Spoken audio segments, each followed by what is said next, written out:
중에서 잠든 자들께 영하리. 사망 권세 이겨내신 주님처럼 하늘로 올라가리라. 나 본향에 돌아갈 때 내 뒤에 세상을 돌아보며 올라가리. 내 술래기 여로 마칠 때 주님의 사랑을 노래하리라.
천상의 기쁨 세상 수고를 마친 후에. 오늘 하나님 말씀은 마태복음 5장을 보도록 하겠습니다. 마태복음 5장입니다.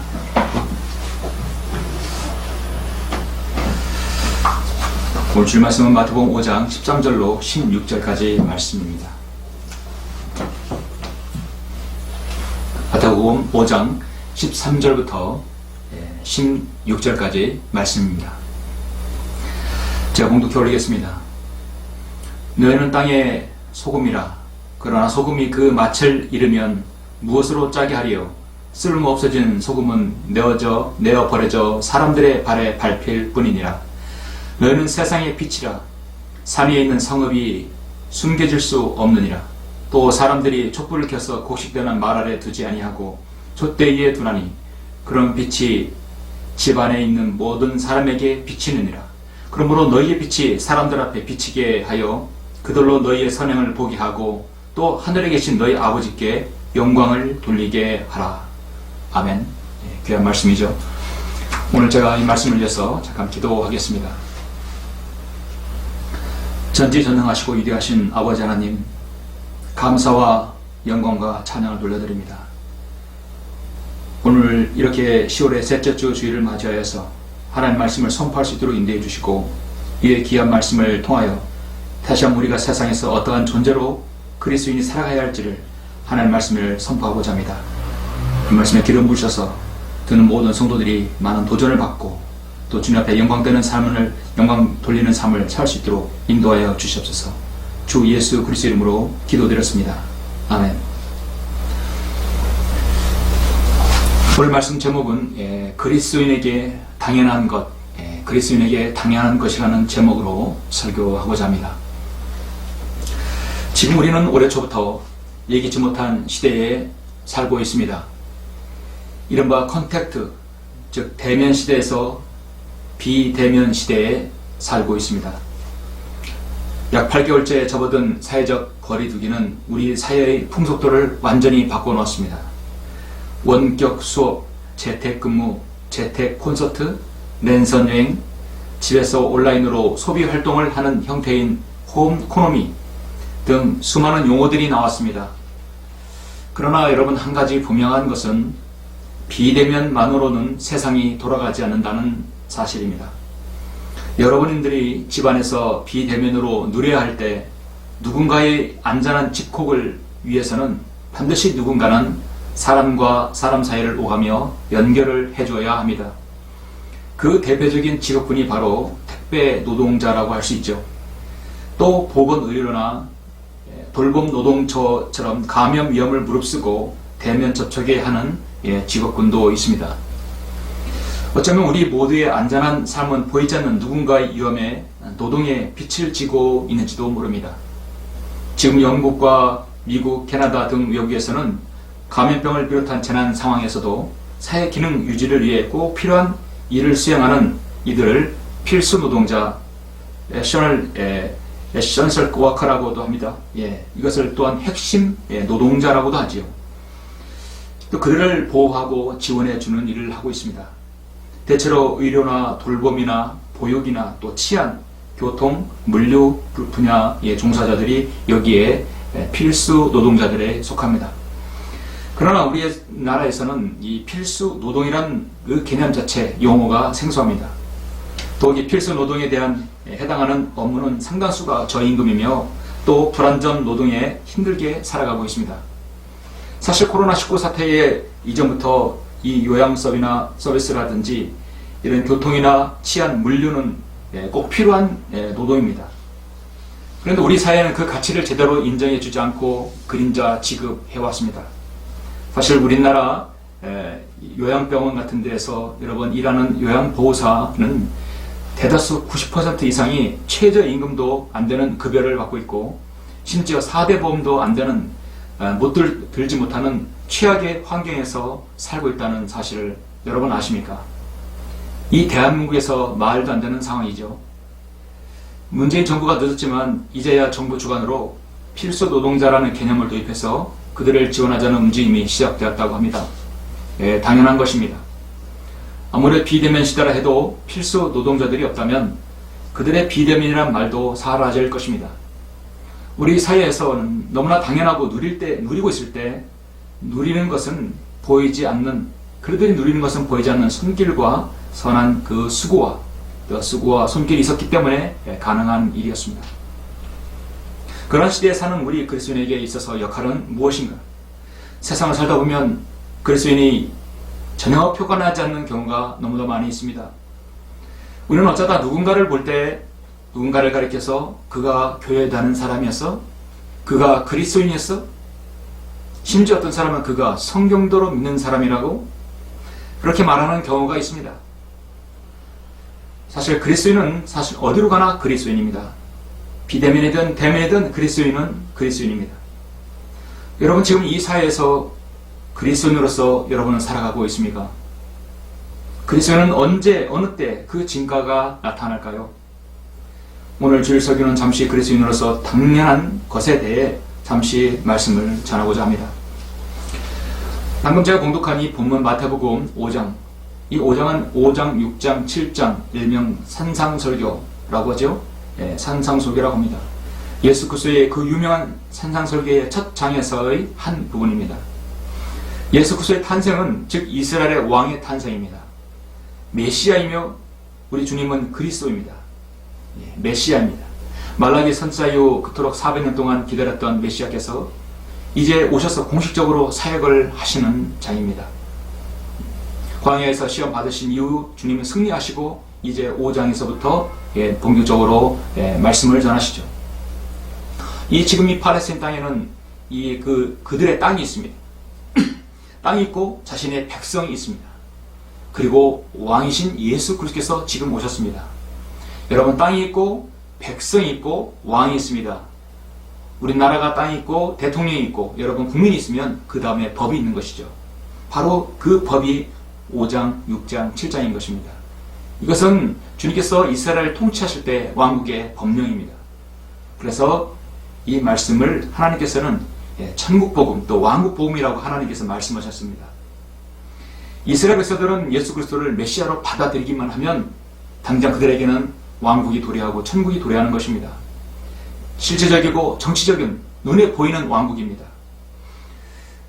그러나 우리가 이제 참고로 우리 영적으로 거듭나면 우리는 하나님의 나라에 들어가게 되는 것이죠.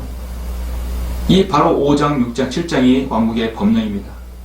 이런 개념을 우리가 보통 이제 이해하고 마태복음 5장, 6장, 7장을 대해야 합니다.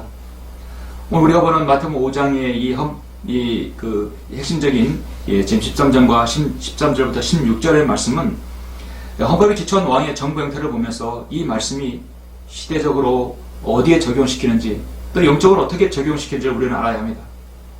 오늘 말씀의 본문은 분명히 이스라엘 백성들에게 해당하는 말씀입니다. 유대인들은 정말 땅의 소금이자 세상의 빛이었습니다. 하나님께서 그렇게 그들에게 명령하셨습니다. 근데 여러분 어떻습니까? 지금 세상의 유대인들은 그들은 세상에서 이 소금과 빛의 역할을 하고 있습니까? 그들 때문에 세상이 하나님께서 심판하신 게 더 유해되고 그들 때문에 하나님 믿는 백성들이 더 많아집니까? 전혀 그렇지 못하고 있습니다. 유대인들은 오히려 지금 적그리스도를 예비하고 있습니다. 여러분, 우리는 유대인들을 위해서 기도해야 합니다. 그러나 여러분, 이 세상이 지금 이렇게 존속하는 것은 사실 소금과 빛의 역할을 하고 있는 많은 신실한 그리스도인이 있기 때문이라고 저는 믿습니다. 소금은 아시다시피 음식의 부패를 방지합니다. 그리스도인은 부패된 세상에 빛을 비추어 한 사람이라도 어두운 세상에서 빠져나오도록 길을 인도해야 합니다. 그러나 땅 자체를 변화시키는 사람은 아닙니다. 오히려 교회라는 것은 부패된 것으로부터 선별하는 것이 사실 교리적으로 옳습니다. 오늘 본문을 잠깐 보시겠습니다. 너희는 땅의 소금이라. 그러나 소금이 그 맛을 잃으면 무엇으로 짜게 하려? 쓸모 없어지는 소금은 내어 버려져 사람들의 발에 밟힐 뿐이니라. 쓸모 없어진 소금이란 이 단어는 개역성에 삭제되어 있습니다. 이스라엘 백성들은 예수 그리스도를 거절하여서 정말 쓸모 없어진 소금이 되어버렸습니다. 그리고 지난 2000년 동안 디아스포라를 당했던 것입니다. 너희는 세상의 빛이라. 땅에 있는 성읍이 숨겨질 수 없느니라. 또 사람들이 촛불을 켜서 곡식되는 말 아래 두지 아니하고 촛대위에 두나니 그러면 빛이 집안에 있는 모든 사람에게 빛이 늘니라. 그러므로 너희의 빛이 사람들 앞에 비치게 하여 그들로 너희의 선행을 보게 하고 또 하늘에 계신 너희 아버지께 영광을 돌리게 하라고 말씀하고 있습니다. 참으로 귀한 말씀입니다.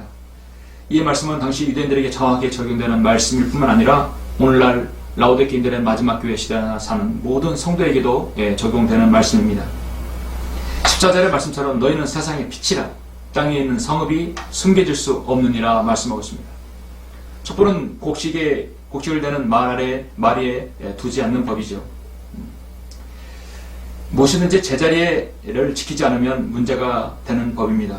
그리스도인의 지혜와 세상에서의 자리는 어떻습니까? 썩어져 가고 무너져 가고 가라앉아 가는 세상을 변화시키는 사람들이 아닙니다. 그들을 성별케 하여 이끄는 빛의 역할을 해야 하는 것입니다. 바로 여러분 때문에 사회 구성원이 가정이 썩어가는데 악화가 된다면 여러분 큰일 나겠죠? 하나님께서 그리스도인을 세상에 보내신 목적은 두 가지가 있습니다. 첫째는 그리스도인들을 세상 사람들을 구원하기 위해서 하나님께서 여러분을 세우신 것입니다. 하나님의 구원 계획을 세상에 선포하기 위함입니다. 두 번째는 그리스도인이 세상에서 그리스도인다운 소금과 빛의 삶을 살게 하기 위해서입니다. 빛을 비춰야 할 사람이 오히려 자신이 빛을 잃어버리게 되면 어떻게 되겠습니까? 예수 그리스도께서는 요한복음 8장 12절에서 이렇게 말씀합니다. 그때 예수께서 다시 그들에게 말씀하시기를 나는 세상의 빛이라 나를 따라오는 사람은 결코 어둠 속에 다니지 아니하고 생명의 빛을 얻으리라 말씀하고 있습니다. 요한복음 9장 1절에서도 예수께서 지나가시다가 날때부터 속이는 사람을 보신지라 내가 세상에 있는 동안 나는 세상의 빛이라 나는 세상의 빛이라 이렇게 말씀하신 후 주께서 땅에 침을 뱉어 진흙으로 이겨 그 속에 눈을 바르시고 그에게 말씀하시기를 가서 실로암 못에 서서 씻으라. 그리고 소경은 보게 되었죠. 빛이신 세상에 빛이신 주님께서 어둠 가운데 있는 한 소경을 빛을 보게 했던 것입니다. 나는 세상의 빛이라고 말씀하신 우리 주님께서는 참으로 영적으로 혼탁한 이 시대 세상을 보게 하는 빛이십니다. 그래서 주님께서는 너희는 세상의 빛이라고도 이 요한복음에서도 말씀하시는 것입니다. 그리스도인으로서 당연한 것은 무엇입니까? 코로나 시대로 인해서 사회 환경이 변하고 있습니다. 세상에는 많은 것들이 변하고 심지어 세상에서 말하는 노래와 가사들도 많이 변하죠. 저는 최근에 어떤 노랫말 가사를 우연히 라디오에서 들은 적이 있습니다. 가사가 많은 사람들에게 마음을 울리는 그런 가사였습니다. 제목은 당연한 것들입니다. 제 가사를 잠깐만 읽어볼게요. 당연한 것들. 그때는 알지 못했죠. 우리가 무엇을 누리는지. 거리를 걷고 친구를 만나고 손을 잡고 껴안아 주던 것. 우리에게 너무 당연한 것들. 처음엔 쉽게 여겼죠. 금세 또 지나갈 거라고. 봄이 오고 하늘 빛나고 꽃이 피고 바람 살랑이면 우린 다시 돌아갈 수 있다고. 우리가 살아왔던 평범한 나날들이 다 얼마나 소중한지 알아버렸죠. 당연히 끌어안고 당연히 사랑하던 날 다시 돌아올 때까지 우리는 힘께 웃어요. 힘껏 웃어요. 잊지는 않았잖아요. 간절히 기다리잖아요. 서로 믿고 함께 나누고 마주보며 같이 노래를 하던 우리에게 너무나 당연한 것들. 여러분, 당연한 것들의 한 부분이었습니다. 그렇습니다. 결론적부터 말씀드리면 세상 사람들은 당연한 것들을 지금 누려야 되는데 누리지 못합니다. 이 코로나 바이러스 때문에 그렇습니다. 그러나 세상 사람들이 또 당연한 것이 있어요. 바로 우리 그리스도인들이 빛과 소금이 되어서 세상에 돌아가는 것에 중요한 역할을 하고 있습니다.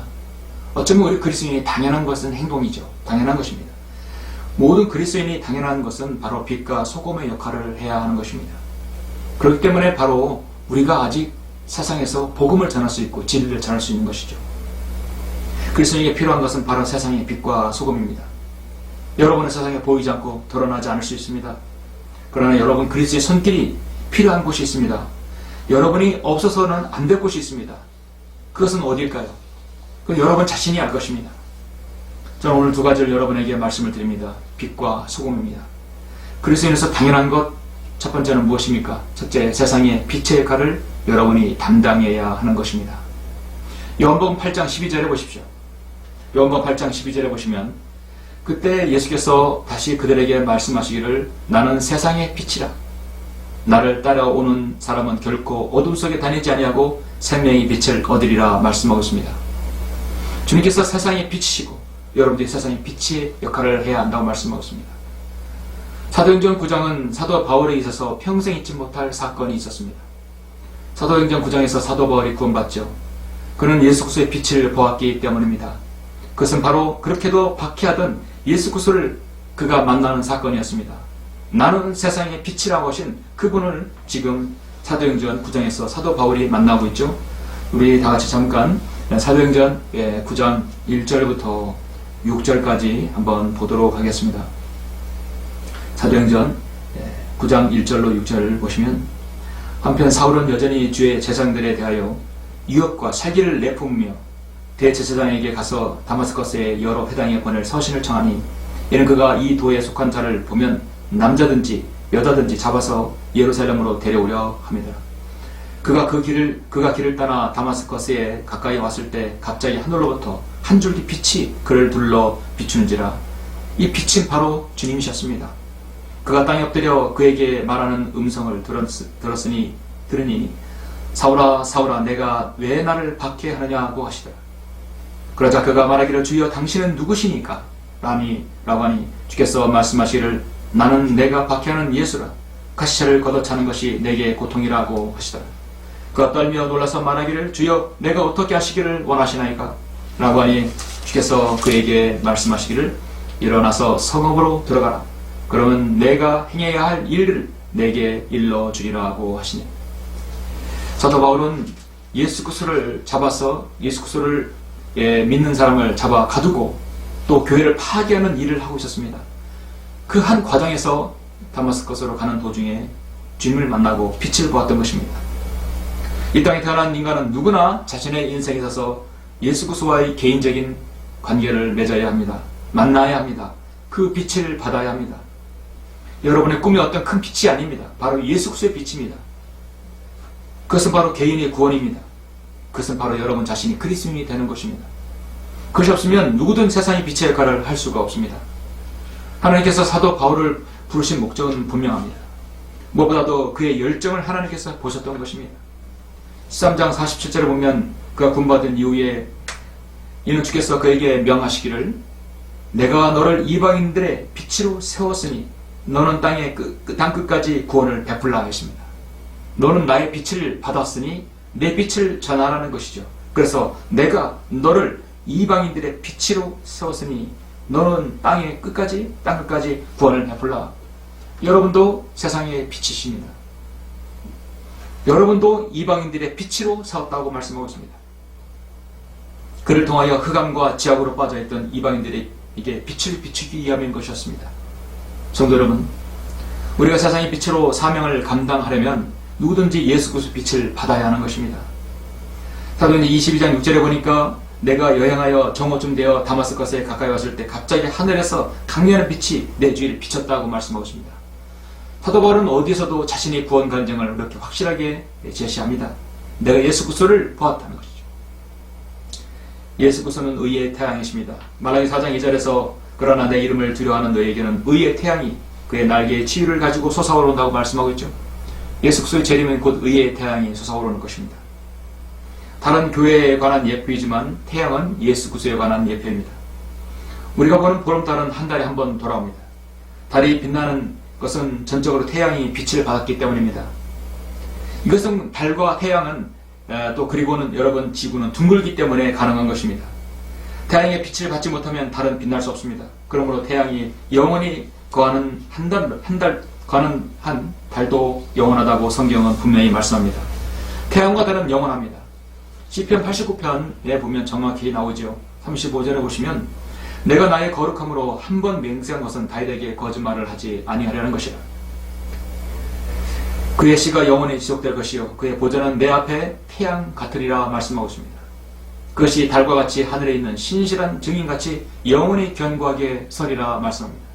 시편 72편 9절에서 7절에 보면 그 날들에는 의인이 번성할 것이며 달에 있는 한 화평의 풍성함이 지속되나이다 했습니다. 그것이 달과 같이 하늘에 있는 신실한 증인같이 영원히 견고하게 서리라. 시편 89편 37절입니다. 그래서 시편에서는 이렇게 태양과 달은 영원하다고 말씀하고 있습니다. 즉 예수 그리스도와 그의 신부인 교회는 영원하다는 것입니다. 시편 136편 9절에서도 밤을 주관하는 달과 별들을 지으신 분께 감사하라. 그의 자비가 영원히 속됨이라 말씀하고 있습니다. 교회는 예수 그리스도의 신부로서 영원히 저 예비된 새 예루살렘에서 주님과 함께 거할 것이라고 성경은 분명하게 약속하고 있습니다. 계시록 22장 5절에 보면 거기에는 밤이 없겠고 그들에게는 촛불도 햇빛도 필요하지 아니하리니 이는 주 하나님께서 그들을 비추시기 때문이라. 그들의 영원토록 통치하리라 말씀하고 있습니다. 빛이신 그분과 함께 같이 있기 때문에 어떤 태양빛도 촛불도 어떤 인위적인 빛이 필요 없다는 것입니다.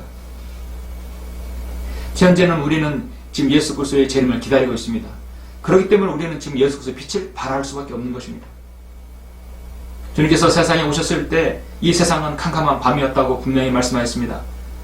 그분 안에 생명이 있었으니 그 생명은 사람들의 빛이라. 그 빛이 어둠 속에 비추어도 어두움은 그것을 깨닫지 못하더라 말씀하고 있습니다. 오늘 우리가 마지막 시대라고 하는 지금이 마찬가지입니다. 예수 그리스도를 영접하지 아니하고 계속 이 세상의 어두움 가운데 암흑 가운데 머물러 있는 상태에 있는 사람들을 보십시오. 이것이 정죄라. 즉 빛이 세상에 왔으나 사람들의 빛보다는 오히려 어둠을 더 사랑하니 이는 그들의 행위가 악하기 때문이라 말씀합니다. 악을 행하는 자는 누구나 빛을 미워하며 빛으로 오지 아니하니 혹 자기의 행위가 책망받을까 하니라 말씀합니다. 요한복음 3장 19, 20절 말씀이죠. 우리도 과거에는 예수님을 몰랐을 때 어둠 가운데 행했습니다. 주님을 거절했던 그런 삶이었습니다. 모두가 앞을 보지 못하는 소경으로 자신이 어디로 가는지조차 알지 못하며 자신이 하나님 보시기에 진노의 자녀라는 사실도 불순종의 자녀로서 자신을 주관하는 악한 영이 영을 따라 행하고 있다는 사실을 우리는 모르고 살아왔을 뿐입니다. 주님께서는 요한복음 8장에서 나는 세상의 빛이라. 나를 따라오는 사람은 결코 어둠 속에 다니지 아니한다고 분명히 말씀합니다. 생명의 빛을 받으라고 말씀하고 있습니다. 우리는 마귀가 시키는 대로 육신의 전육도로 행합니다. 그렇게 행했습니다. 이러한 어두움의 자식들을 불러내기 위해서 빛 대신 예수 그리스도께서 바로 2000년 전에 우리를 위해 오셨던 것입니다. 우리 모두는 세상에 비치신 예수 그리스도로 인하여 모두가 빛의 자녀들로도 된 사람들입니다. 마귀에게 넘어간 여러분의 혼을 값을 치르고 사주시기 위해서 예수 그리스도께서는 이 세상에 바로 오셨던 것입니다. 하나님의 피로 피인 자신의 피를 흘려주심으로 흑암의 권세 아래 신음하던 죄인들을 구해내셨습니다. 하나님의 사랑하는 아들의 나라로 옮겨주시기 위한 것이었습니다. 그 결과 우리의 죄들이 용서되고 나의 모든 죄들이 해결되어서 나는 하나님의 아들로 입양되었습니다. 나는 하나님의 자녀가 되었고 하나님의 빛을 받는 성도가 되었던 것이었습니다. 이제 우리는 모두가 빛의 자녀들로서 빛을 비추며 세상을 살아가고 있습니다. 그렇게 살아가야 합니다. 하나님은 빛이십니다. 그분 안에는 어두움이 전혀 없습니다. 빛으로 오신 예수 그리스도를 영접한 모든 죄인은 흑암의 권세에서 벗어나 진리의 길을 걷고 있는 것입니다. 그러나 이 세상을 보십시오. 이 세상은 어둠이 너무나 깊고 넓게 퍼져서 복음과 진리의 빛을 여러분 거절하고 있습니다. 그 빛을 받는 사람은 너무나 극소수입니다.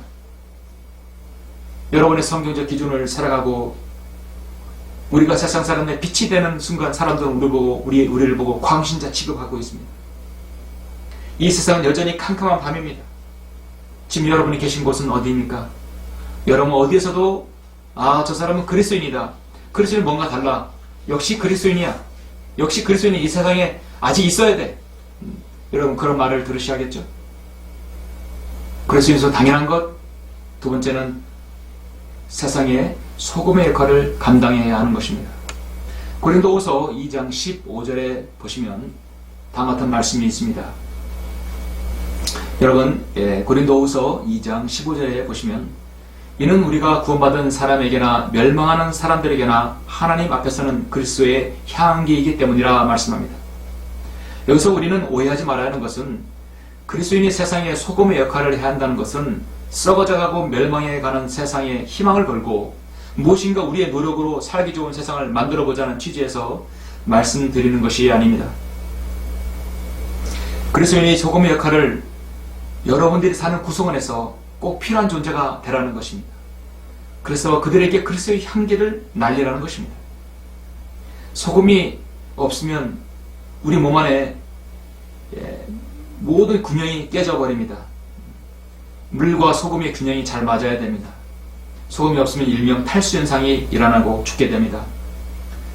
그래서 옛사람들은 소금을 쉽게 구할 수 있을 때는 짐승의 뒤를 따라가면 암염을 찾을 수 있다고 봅니다. 여러분 그 염소들이 그 비탈진 바위에 올라가서 기대어서 소금을 먹는 걸 여러분 보셨죠? 가파른 가입 위에 올라가서 죽은 무릎 쓰고 소금을 먹는 것을 여러분 동물들은 왜 그렇습니까? 소금이 필요하기 때문입니다. 인간은 바다에서 소금을 얻습니다. 이 귀한 소금 가정마다 소금이 없는 가정은 없습니다. 소금은 누구나 쉽게 구할 수 있는 것이어서 별로 귀하게 취급받지 않고 있습니다. 그러나 옛날에는 소금을 구하기 위해서 전쟁까지 있었습니다. 그래서 제국은 소금을 구하기 쉬운 곳에서 늘 고대 국가들이 형성되었습니다. 소금을 지배하는 것이 꼭 백성을 지배하는 것과 같았기 때문입니다. 하나님께서 창조하신 바다는 참 신비로운 곳입니다. 짠 소금기를 가득 가지고 있어서 바닷물은 부패하지 않습니다. 그리고 몰려드는 그 숱한 물들을 산에서부터 계곡부터 흘러나오는 물들을 바로 정수시켜 다시 돌려주는 것입니다. 골로새서 4장 2절에 한번 보시면 2절부터 6절을 보시면 우리 그리스도인이 소금이 되라고 말씀하고 있습니다.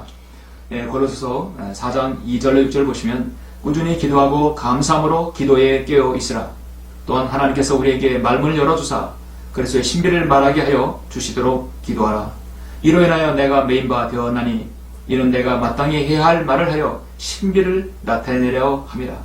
마땅히 해야 할 말을 할 때 그리스도인이 바로 소금으로 맛을 내게 하는 것입니다. 외부 사람들에게는 지혜로 행하여 시간을 써서 얻으라. 6절 잘 보십시오. 너희의 말이 항상 은혜와 더불어 있게 하고 소금으로 맛을 내듯 하라. 너희의 말이 바로 그리스도인입니다. 이것은 그리스도인이 당연한 것입니다. 은혜와 더불어 있게 하고 소금으로 맛을 내듯 하라. 이는 각 사람에게 어떻게 대답해야 하는가를 알게 하라는 것이라. 그래서 우리 입에는 나오는 말은 늘 소금같이 사람들이 꼭 필요 적절한 말이 나와야 됩니다. 육신적인 말은 왜 그렇습니까? 성령님의 인도를 받지 못하기 때문에 그런 것입니다. 성경은 소금을 두고 서로 화목하라고 말씀하고 있습니다. 정말 우리는 소금만 나는 그런 소통을 해야 하고 교제를 해야 합니다. 하나님께서 원하시는 것 중 하나가 바로 그리스도인의 품격 있는 말 교제가 필요함을 말씀하고 있습니다. 그리스도인에게 소통이란 무엇입니까? 서로 간에 사랑하는 것, 벽이 없는 것이죠. 성도 간에, 목자 간에, 성도 간에, 자매들 간에, 형제들 간에 여러분 소통하는 것은 그 안에 소금과 같은 너희의 말이 항상 은혜와 더불어 있게 하고 소금으로 맛을 내도록 해야 한다는 것입니다. 우리 말에 은혜를 전하고 덕을 세우고 찬양을 하고 하나님을 선포하는 모든 것이 소통, 바로 소금과 같은 그리스도인입니다. 그래서 부도덕하고 악하고 게으르고 신뢰할 수 없는 그런 말들이 없어지게 되는 것이죠. 그러면 우리 그리스도인은 세상에서 그 정직한 그리스도인이 되어야 되고 도덕적으로 깨끗한 성도가 되어야 됩니다. 이 사회에 정의롭고 은혜를 끼치며 헌신할 줄 알아야 합니다. 한마디로 말하면 신앙인은 신뢰할 만한 사람이 되어야 되는데 꼭 필요한 그리스도인, 저 사람은 꼭 필요한 성도야, 저 사람은 꼭 필요한 그리스도인이야, 저 직원은 꼭 필요한 사람이야, 바로 소금 같은 사람입니다. 여러분 소금은 짜지요? 짠 성도라고 뭐라고 합니까? 참 인색한 성도라고 하죠. 예. 우리는 소금 같은 그리스도인인데 인색한 성도는 되지 말아야 합니다. 우리는 정말 다른 성도에게 대접하기를 즐겨야 해야 합니다. 우리 그리스도인은 영적으로 늘 소금기가 있어야 되는 것이죠. 짠 성도가 아니라 소금기가 있어야 된다는 것은 빌보서 4장 6절처럼 너희의 말이 항상 은혜와 더불어 있게 하고 소금으로 맛을 내듯 하게 하라 말씀합니다. 영적으로 한 그리스도인이 병들어 버리고 황폐하고 한마디로 소금 맛을 잃어버린 성도가 되어버리면 하나님께서 그 사람을 더 이상 쓸 수가 없습니다. 소금기가 없어진 성도는 영적으로 한마디로 맛이 가는 성도죠. 그래서는 안 되겠죠. 여러분의 말씀과 기도와 예배와 복음 전파 실심 어찌 계속되어야 됩니다. 고린도전서 3장 3절에 보면 너희는 여전히 육신적인 사람이라 너희 가운데 시기와 다툼과 분열이 있으니 어찌 너희가 육신적이 아니며 사람을 따라 행하는 자가 아니리요. 여전히 육신적인 사람이라 다른 말로 그 사람 안에 소금기가 사라지는 성도를 말하는 것입니다. 사랑하는 성도 여러분, 그리스도인에게 당연한 것은 세상의 빛과 소금 역할을 담당하는 것입니다. 이제 우리는 얼마 안 있어 주님께서 공중재림하시면 우리는 곧 휴거됩니다. 이것은 지금까지 전무후무한 일이었습니다. 이 휴거, 그리스도인이 올라가는 그날이 지금 연장되고 지금 유예되는 이유가 무엇입니까? 바로 세상에 여러분이 빛과 소금의 역할을 감당해야 할 때가 아직도 남아있다는 것입니다. 더 이상 거리에서 세상 곳곳에 복음을 전하는 사람이 이제 사라질 때가 옵니다. 세상의 빛과 소금의 역할을 묵묵히 담당하는 성도가 사라질 것입니다. 정말 세상에 영적으로 말하면 필수 노동자, 바로 그리스도인, 영적으로 필요한 성도가 사라지게 되면 어떻게 되겠습니까? 타이타닉이 침몰할 때 수많은 사람들이 돈으로 보트를 살려고 하고 또 돈을 주고 보트를 타려고 했었습니다. 여자와 아이들이 먼저 타고 많은 사람들이 빠져 죽었죠. 타지 못한 사람들은 빠져 죽었습니다. 그런데 자신이 보트에 탈 수 있는 기회가 있음에도 불구하고 보트를 타지 않은 한 그리스도인이 있었습니다. 이 사람은 존 하퍼 목사입니다. 그는 부흥회를 인도하는 그 인도차 그 타이타닉에 타고 있었습니다. 그는 바다에 빠져 결국 수장되었습니다. 그가 수장되기 전에 마지막 사명이 무엇입니까? 자신이 빛과 소금의 역할을 하는 것이었습니다. 물에 빠져 죽어가는 사람에게 그는 뗏목을 타고 파편 조각을 타고 나무 쪽을 타고 그는 헤엄쳐 달려가 그에게 묻습니다. 당신은 예수 그리스도를 영접했습니까? 당신은 지금 구원 받아야 됩니다. 지금 죽으면 지옥에 갑니다. 지금 구원 받을 수 있겠습니까? 지금 영접해야 됩니다. 그래서 그 물에 빠져가는 사람들에게 나무 판자를 잡고 그 사람들에게 복음을 전하는 것입니다. 또 그 사람이 영접해서 구원 받았으면 또 다른 곳에 헤엄쳐 가서 당신은 예수 그리스도를 믿어야 됩니다. 그렇지 않으면 지옥에 갑니다. 지금 구원 받아야 합니다. 그렇게 해서 계속해서 헤엄쳐 가서 사람들에게 복음을 전합니다. 그리고 마지막에 그는 결국 그 바다에 수장되어서 하나님께로 가게 됩니다. 그런데 어떻게 존 하퍼가 그렇게 복음을 전하면서 마지막으로 소금의 빛과 소금 역할을 다했는가 어떻게 알았냐면 그 당시에 그에게 복음을 듣고 나중에 구원받아서 한 선교사가 된 사람의 간증 이야기가 있었기 때문에 존 하퍼 목사가 알려지게 되었던 것이었습니다. 그는 죽어가는 사람에게 자신이 참된 빛과 소금 역할을 다하였던 것입니다. 죽어가는 사람에게, 무릎 죽어가는 사람에게 지금 수영선수가 필요한 것이 아닙니다. 의사가 필요한 것이 아닙니다. 복음을 가진 상도가 바로 여러분이 필요한 것입니다. 그리스도인은 어떤 이익이나 대가를 바라보지 않고 성실하게 신실하게 주님을 섬기는 그리스도인이어야 합니다. 앞으로 그런 그리스도인이 세상에 없다는 것 여러분 상상해 보셨습니까?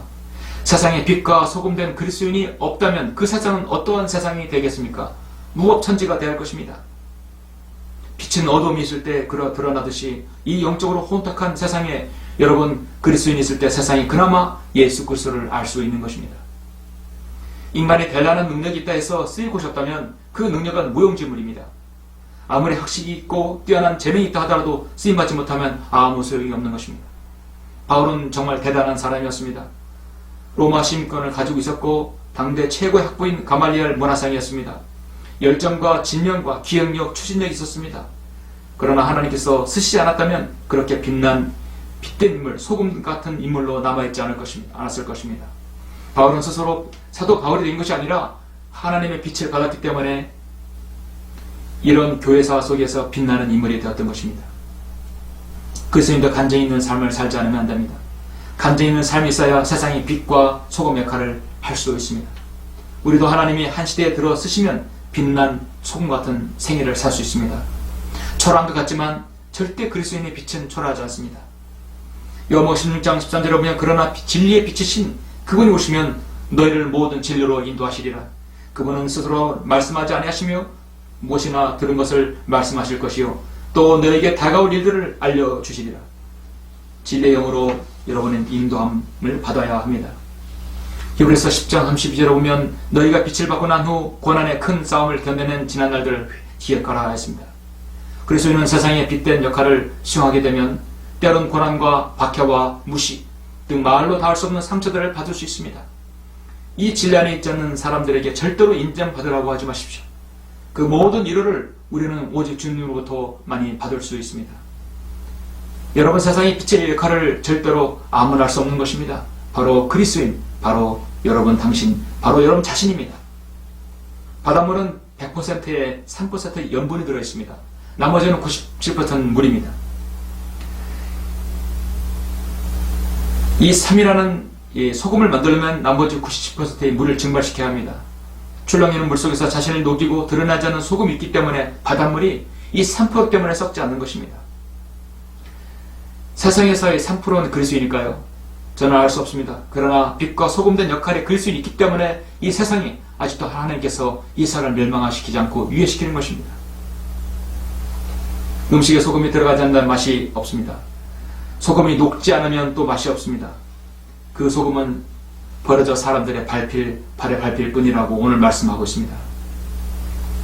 소금은 하얗고 유약해 보이는 듯 하나 주어진 것에 최선을 다해 자신을 녹입니다. 결코 내세우지 않으며 스스로 녹이고 있을 뿐입니다. 여러분 초를 보십시오. 촛불을 이렇게 불을 켜면 촛농이 녹으면서 불을 비치죠. 자신이 녹아야 되는 것입니다. 그래야 빛을 발하는 것입니다. 그리스도인의 삶은 바로 이 땅에 바로 그것입니다. 결국 그것이 바로 그리스도인에게 당연한 것입니다. 베드로전서 4장 13절에 보시면 그리스도인이라는 말을 두 번 여기서 말씀하고 있죠. 그리스도인이라는 말이 여기서 나옵니다. 도리어 너희가 그리스도의 고난에 참여하는 자들이 되는 것이니 즐거워하라. 이는 그의 영광이 나타나실 때 너희도 큰 기쁨으로 즐거워하게 하려 함이니라. 자, 그리스도인 여기서 영어 김대성에는 대문자로 나오죠. 그러나 만일 너희가 그리스도인으로서 고난을 당하면 그리스도인이 빛과 소금의 역할을 담당하면 고난이 있을 수 있습니다. 고난을 당하면 부끄러워하지 말고 오히려 그 일로 인하여 하나님께 영광을 돌리라. 당연한 것으로 알아라 했어요. 세상의 빛은 남이 알아주지 않아도 몰랐을지라도 언제나 어디서든지 스스로 빛나는 법입니다. 지금 교회는 급속히 세속화되어 맛을 잃은 소금같이 변질된 지가 오래입니다. 교회라고 하는 곳은 빛은 고사하고 오히려 강단에서 구정물만 흘러나와 거짓 성도만 양산되고 있는 실정입니다. 그런 교회가 100만 개, 1000만 개 있어도 절대로 세상의 빛을 드러내는 성도는 양육될 수 없습니다. 세상 사람들은 어둠 속에서도 우리 그리스도인을 지켜보고 있습니다. 그리고 그리스도인은 늘 공인의 자세로 살아가야 합니다. 연예인만, 정치인만 공인이 아니라 바로 그리스도인이 공인입니다. 우리는 빛과 소금이기 때문입니다. 요한일서 2장 8절에서 내가 너희에게 새 생명을 주노니 이는 그분과 너희에게 참된 것이라. 이는 어둠이 지나갔고 이제 참빛이 빛나고 있기 때문이라 말씀하고 있습니다. 마지막으로 제가 빌립보서 2장 14절 15절 읽고 마치겠습니다. 모든 일을 불평이나 다툼이 없도록 하라. 이는 너희 하나님의 아들들이 흠없고 순전하며 삐뚤어지고 변질된 민족 가운데서 책망받지 않게 하려 함이니 너희는 빛들로서 세상에서 비추는 자들이라. 여러분 모두가 빛과 소금의 역할을 잘 감당하는 귀한 성도들이 되시길 간절히 바랍니다. 우리 함께 기도하는 시간 갖겠습니다. 제가 한 말씀 드리고 여러분에게 우리 함께 기도하겠습니다. 오늘 말씀을 통해서 자신의 모습을 제대로 한번 살펴보시길 바랍니다. 나는 지금 코로나 시대로 인하여서 너무나 무기력하게 주님을 섬기고 있지는 않습니까? 비대면 시대에서 교회를 지금 잘 나가지를 못하지요? 그러나 여러분 무기력하게 주님을 섬겨서는 안 됩니다. 나는 그냥 지금 현실에 안주하고 있지는 않는가? 나는 지금 마지막 시대에 주님의 주어진 사명과 복음과 진리를 전하는 그 사명을 하지 않고 아랑곳하지 않고 그냥 있지 않는 것인가? 나는 지금 고난 가운데 완전히 힘을 잃어 일어서지도 못하고 있는 그런 상황입니까? 심지어 나는 주님의 재림에 소망도 없고 그런 여러분 갈망함도 없이 살아가고 있습니까? 여러분 자신을 한번 돌아보길 원합니다. 지금은 그 어느 때보다도 능력 있는 그리스도인, 세상의 빛과 소금이 되는 그리스도인의 역군이 필요합니다. 여러분이 담당한 교회, 여러분이 담당한 그 구성원과 사회와 여러분 가정에서 여러분 자신이 빛과 소금이 되어야 합니다. 그래서 여러분이 주님께 주신 명령들과 사명들을 잘 감당하시길 바랍니다. 이 어두운 세상에서 내가 가는 영적으로 가는 곳에 영적으로 어둠이 물러가고 여러분이 통해서 빛이 비춰지고 소금으로 그리스도의 향기를 드러낸다면 오늘 말씀처럼 여러분이 하나님께 영광을 돌리는 삶을 살 수 있습니다. 그러므로 너희의 빛이 사람들 앞에 비치게 하여 그들로 너희의 선행을 보게 하고 또 하늘에 계신 너희 아버지께 영광을 돌리게 하라. 여러분이 그런 영광을 돌리게 해야 될 것입니다. 제가 마침 기도를 하고 설교 마치겠습니다.